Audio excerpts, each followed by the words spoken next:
Today we're going to be doing a quick demonstration on how to introduce a new queen into your hive. Okay, so there's many reasons why you might need to requeen your hive. It could be just that she's not laying as tight of a pattern as you'd like. She could be getting up there in age. Perhaps she's been injured or killed and you haven't been able to find her. Perhaps your hive is just on the hot side and you're trying to control the temperament, so you're going to introduce a hopefully more docile queen. In any case, the main thing you want to check first is make sure that you don't have any queen in there. If it's the case where you're replacing an old queen, be sure to remove that queen at least 24 hours ahead of time. We usually like to wait at least a day, maybe 2, maybe even 3 before putting in the new queen. But you want to make sure that the hive truly is queenless. In the case where you think that she may have been killed, double check your hive before going in and make sure there's nothing there. Also, when putting a new queen in, it's always good to check acceptance, which is what we're doing right now. We've taken the new queen and laid her on the hive, and what we're looking for is aggressive behavior.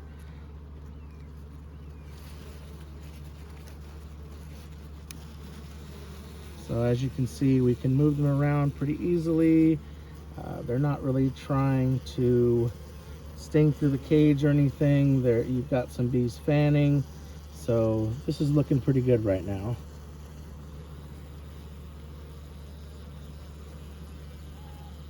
Okay, so let's set that queen aside for a second. We'll brush the bees off of her.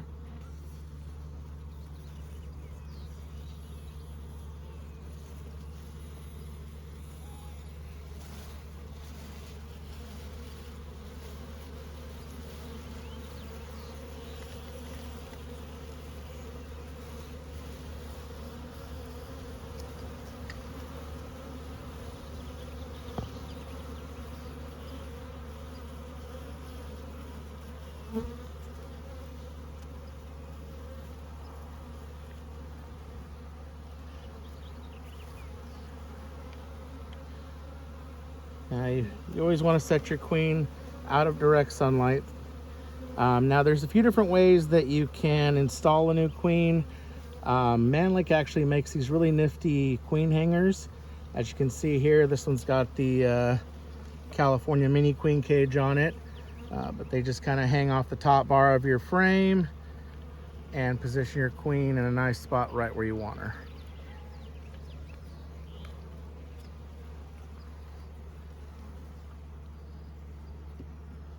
Okay.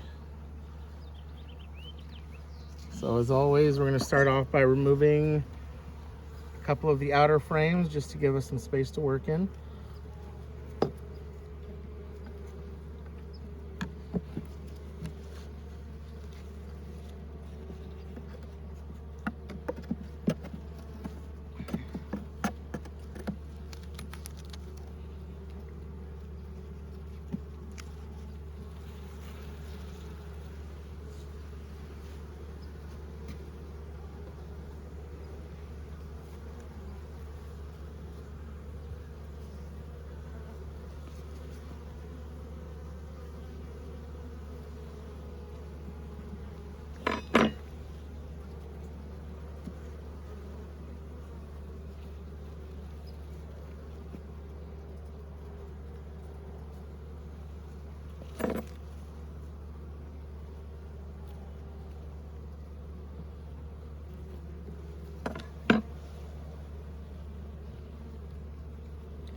Now we want to just get to the center frame.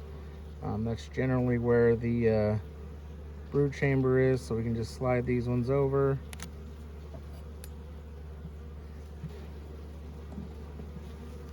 There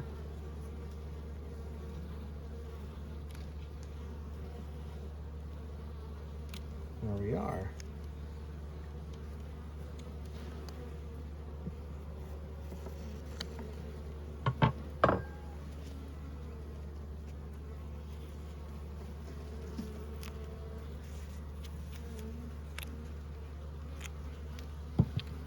There you go. As you can see, this previous queen was starting to get a little spotty.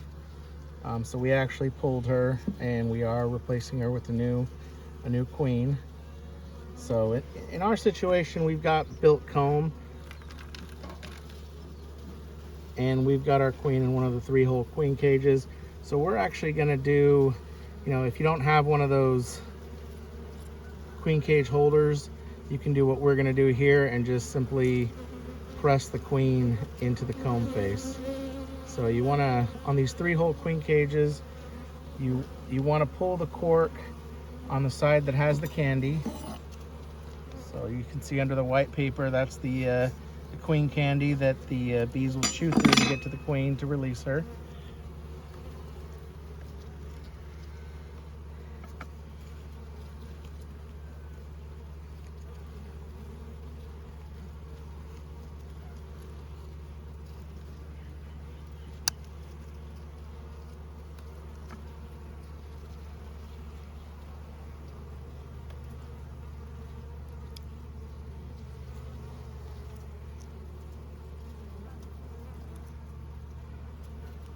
You can use a knife like Lana's using here, corkscrew.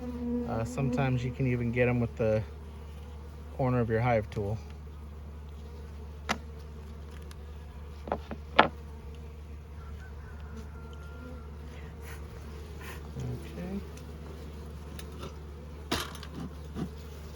Clear them off a little bit with the smoke. Find a nice empty spot. And then you always want to make sure that the screen is facing downward. That way, once you put it into the hive, they will still be able to access the queen through there so that they can feed and take care of her. This works really well with plastic foundation. You've got to be a little bit more careful with the natural comb, because obviously you can end up accidentally just pushing straight through it. And now that you've got it in there nice and good, go ahead and insert the frame back into the hive.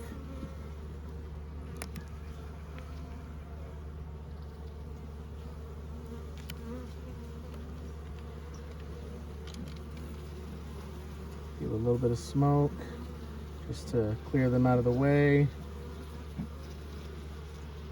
Now the 3-hole queen cages are a little bit on the wide side. So if you have the room, the frames may not sit all the way up against each other, and that's fine.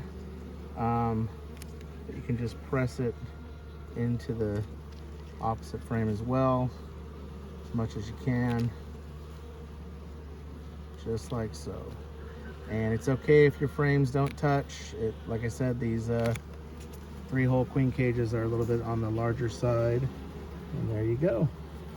Got a nice queen installed, and in about 3 to 5 days they'll release her. Now once you put her in there, we don't recommend going into the hive for at least 5 days. After that, you should come in, start looking for eggs.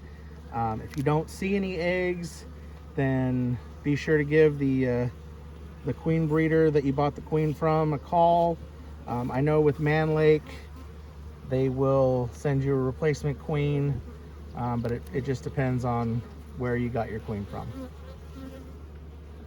Okay, there you go. So we'll just close up the hive, and like I said, in about 5 days we'll come to check on them, see how they're doing, and hopefully this hive will have a new queen. Hey everyone, I just wanted to swing back around and talk a little more about the queen cage holder that we had mentioned in this video. I know we didn't use it. In our situation, whenever we have built comb, and especially with those 3-hole cages, it's just easier for us to just press the cage right into the face of the comb. But these are definitely something that you want to think about getting for your beekeeping toolkit, especially if you're planning on getting package bees, because they work really great in situations where you don't have built comb, like you can see here. Especially if you have a hard time with hanging the queen cages that come in those packages. Also, the nice thing about them is they can fit a variety of cages. As you can see up top, you've got the spot for the JZBZ plastic cages. You can see in here we've got the California mini queen, and it's a little bit elongated here so that you can even fit the 3-hole. Again, something you might want to look into getting. If you have any questions on this or any of our other queen products, by all means give us a call or visit our website at www.manlakeltd.com. Thank you for watching, and as always, good luck with your bees.